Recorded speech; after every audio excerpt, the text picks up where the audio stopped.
You know what? You know what? You should procrastinate. You're probably thinking as to why I would say such a thing. You know, challenging your previously held beliefs. You should procrastinate. Because your procrastination, you know, people talk about like when they do SMMA or when they do drop shipping or any, maybe not drop shipping, but any of these service-based businesses where you have to do outreach. People have a complaint about outreach, stating, oh, outreach is so hard. You know, people don't want to speak to me, and when I'm on the phone to people, they don't answer, or when they do answer, they are disrespectful. They say the wrong things, and it's hard for me to close. I think you should be happy that outreach is hard. Actually, I'm happy that outreach is hard. Because now the fact that outreach is hard, it negates and kind of dwindles down all of the competition. Almost all of the competition. And the only people that survive are the best. Maybe you think I'm sounding like some motivational Andrew Tate. That's not the plan. That's not what I meant to go with. But I'm happy that outreach is hard for the rest of you guys. You know, even though it's hard for me, the fact that I'm doing it is evident and shows that this is like not what, if you want to be exceptional and better than everyone else, you have to be the exception.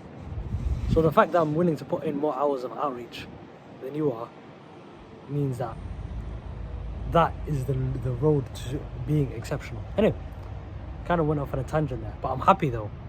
I going back to the main point, you should procrastinate, because your idea of procrastination and the fact that you procrastinate kind of just helps me. Now, if I try change the frame a little, right? Imagine you're in my position, where you're thinking, oh yeah, I'm happy that the other people are procrastinating. Sorry, I'm happy others are procrastinating. Imagine you're in that position, right? Wouldn't it want you to not procrastinate? Because you don't identify yourself with those people. You know, you should think, if it was easy, everybody would be able to do it, and everybody would make so much money doing it, and everyone could succeed in terms of their health or their wealth. Like, if the gym was easy, everyone would have a six-pack. Scarcity is linked with value, right?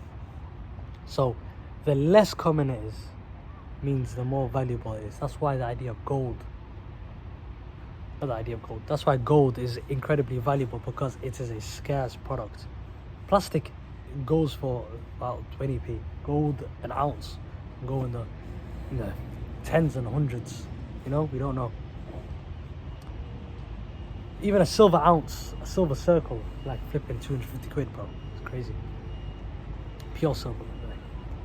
So now what I'm trying to say to you, right, is that the fact that it's hard for you to do is a good thing. I'm happy that this shit is hard. I'm very, very grateful that it's hard, because that just means more opportunity for me. You know, even if you look at in certain aspects of like even SMA space and stuff like that, or any other service like lead generation space, you know, or the sales space, right? If you think about it, right, and even if you apply it to life, most of the upper echelon of people, or successful people, right, they control the majority of the pie. They control the highest market share, right? Like, even if we go towards the USA or the UK, about 80% of the wealth is controlled by the top 10%. You think about it like that, that means only 20% is controlled by 90% of the population. That's insane. That's insane.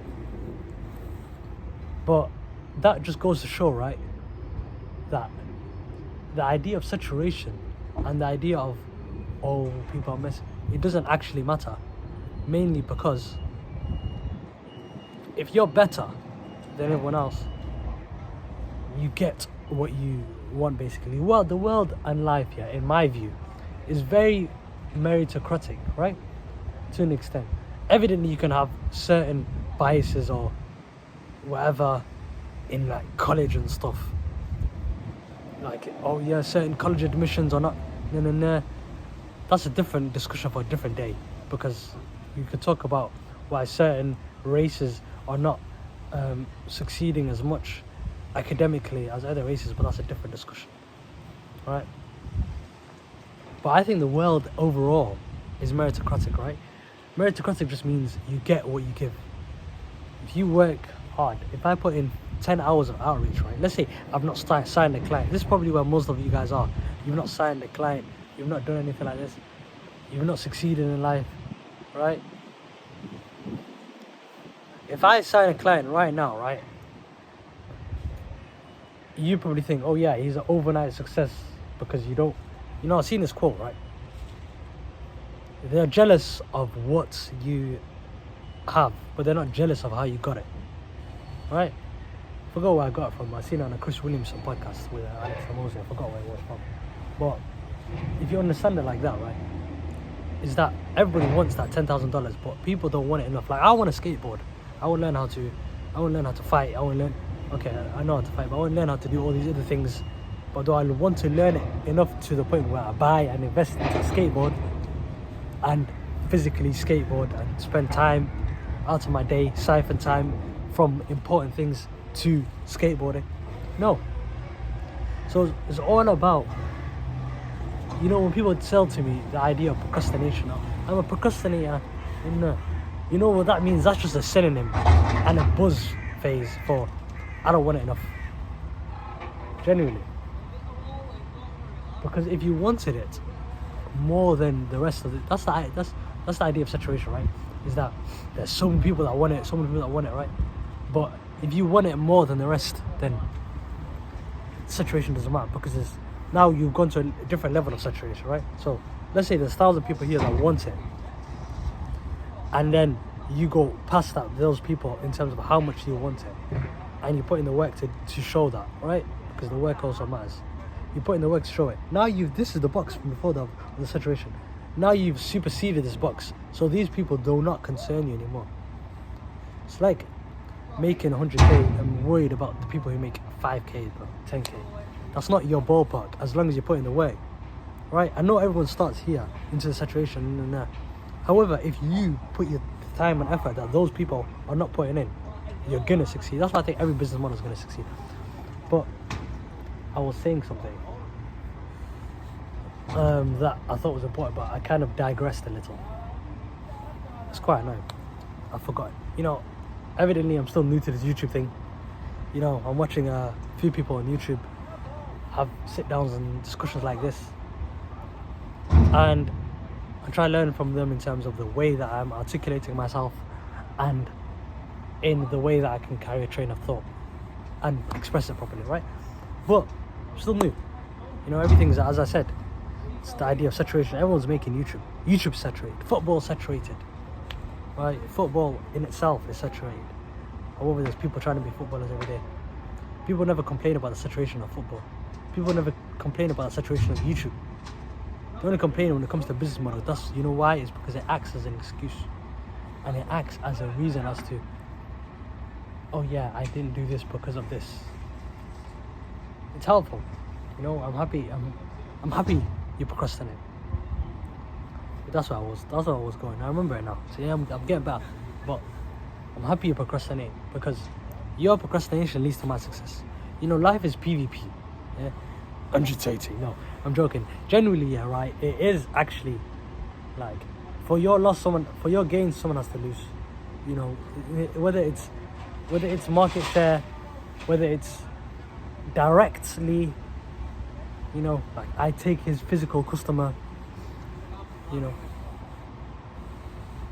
but yeah, that's how life is.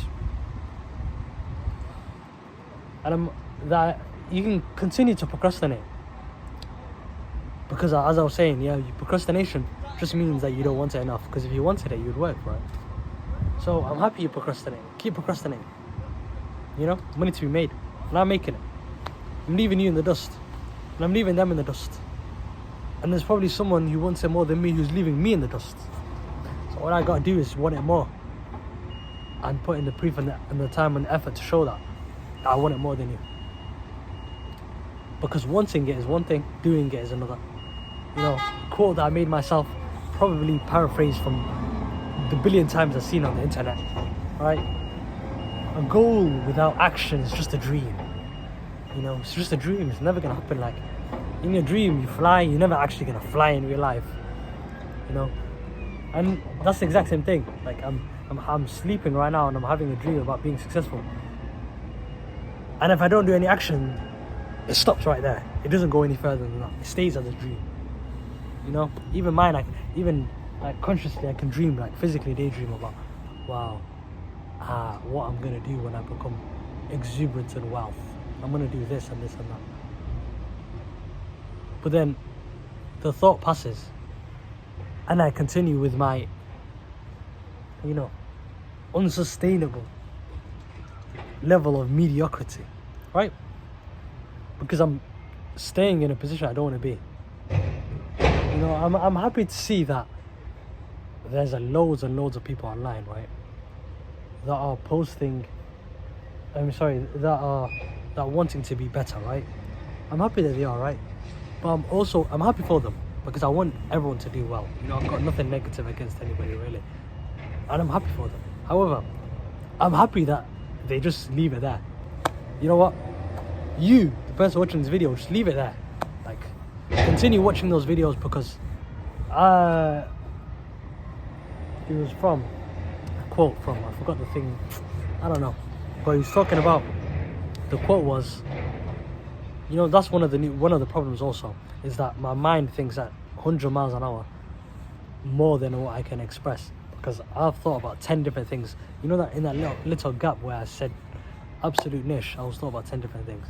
But anyway, you can continue watching those videos and learning and trying to perfect it. I'm happy. Continue doing that. Because if you continue doing that, that just means more money for me. That's how much does the opportunity cost, you know? As Tate said, it cost you $1 million not to know how to make $1 million, bro. The fact that you don't know how to make $1 million is costing you $1 million. Because if you knew how to make $1 million, you'd have $1 million. You know? So that's what I'm doing right now. I'm looking at myself right now, right? Don't ask why you should do something. Ask why not. What's the other plan? What's the fall off? What's the fall on? Sorry. What else could you do? What else is there? What else is worth doing? You know, succeeding in this life, and obviously for my Muslims in the Akhirah, but you know, I'm trying to help these guys monetarily, right? Succeeding in this life, what is more like pivotal? You know?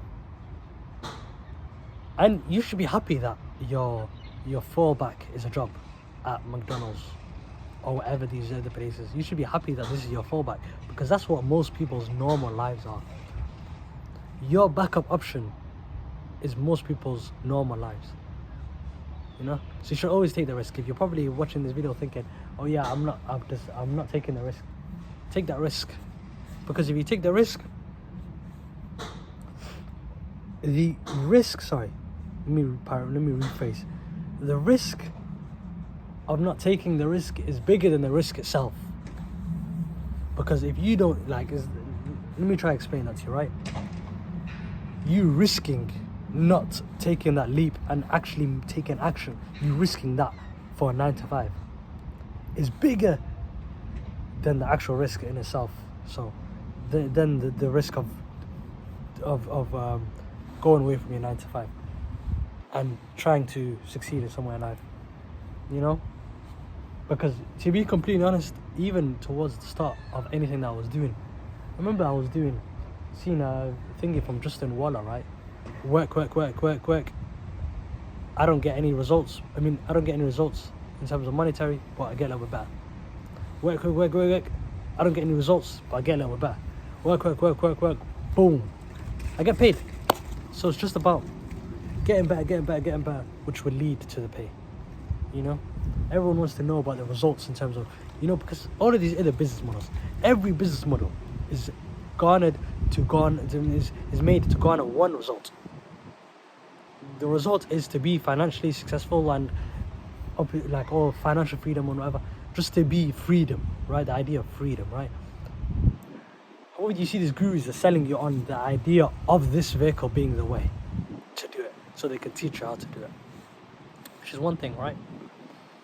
But you should be like, the fact that is only garnering this one result of the idea of freedom. You should be happy that level, that standard that you have, or I want to get all the way up there, I want to get all the way up there. You should be happy that that's all the way up there, and then your base is just base. In doing the work, you've lost nothing. You've only gained. Because even if you do this right, and you do SMMA, even right now, which is a saturated market, whatever, even if you do it right now, 2024, right, and you try it, and you stay here, and you get 0 clients, but you've put your work in for 6 months, and you've genuinely tried your hardest. By the way, if you genuinely try your hardest at anything, you will always succeed, in my opinion, right? Because if you want it enough, and you put in the action enough, you'll figure out a way to make it work. But it's just evident most people don't want it enough, or they don't put the action, right? But let's say you tried the hardest in that hypothetical situation, right? You tried your hardest there, and you didn't get any clients at all. You made $0. You only learn. You genuinely have lost nothing. You didn't lose. That time didn't go to waste, because that time you spent learning actual social media marketing, or you learned the way to run ads, or you learned certain copywriting, or you learned certain outreach techniques are not useful, or these ones are better. You've learned. Because knowledge is power. Knowledge is more important than the idea of, oh yeah, I need 10k a month. Be an eternal student, bro. So that's why. Stay procrastinating, bro. I don't mind it. Because all these things I've listed, that's me. I'm an eternal student. I'll try to learn every single path. I'm not successful in the slightest. Right? Relatively, in my mind, I'm not successful. Right? To some people, maybe. But I'm not successful, in my opinion. So I want to get to that point. And how do I get to that point? By being an eternal student. It says that ego is the enemy. Because if you have ego thinking, oh yeah, I can't invest into this certain, I don't have a course, and I genuinely don't believe I'm ever going to sell a course. Bi'idhnillah, I don't want to sell a course because I want to offer a straight value, genuinely. Because I think if I sell a course, my biases will be, I don't know, bro. I don't know. I don't think I want to sell a course. But if I do end up selling a course, it's probably for the right reasons. I've seen a gap in the market, and it's evident that people need my help, and they're willing to pay me for it. Then I'll sell a course, bro. You get me? And obviously, I don't want to make any haram money. So every single part of the course that I will sell, or will maybe sell, will be direct value. What scam people, inshallah, bi'idhnillah. God willing, if I do a course, I will only make it halal, inshallah. That's definitely. Jma'. Anyways, I'm gonna love you and leave you. I'm gonna leave you with this last statement. Yeah? Keep procrastinating. I'm winning. Keep procrastinating.